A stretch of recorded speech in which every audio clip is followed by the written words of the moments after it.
तुम्ही कधी माणगावमधील दत्त मंदिर पाहिलं आहे का? तर मी गेले होते दत्त मंदिर माणगावमध्ये. आज होती दत्त जयंती त्यानिमित्त.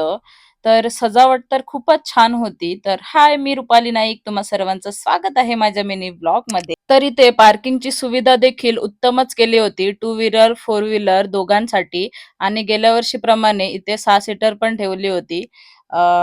भक्तांना येण्या-जाण्यासाठी. दत्त जयंतीला सगळ्यात जास्त गर्दी कुठे असेल तर दत्त मंदिर माणगावमध्येच असते. पण मी गेली होती सकाळी 10च्या सुमारास, म्हणून तुम्हाला इथे गर्दी कमी दिसत असेल.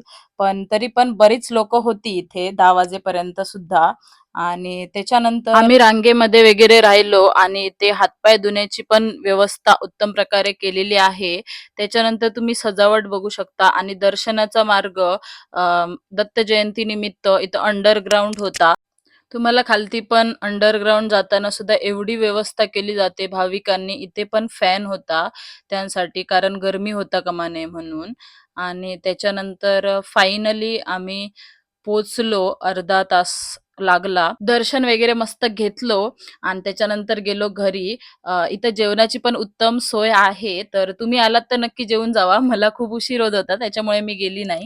तर धन्यवाद. तुम्हाला व्हिडिओ कसा वाटला ते नक्की कमेंटमध्ये सांगा आणि व्हिडिओ आवडला असेल तर नक्की लाईक, कमेंट, शेअर आणि सबस्क्राईब करायला विसरू नका.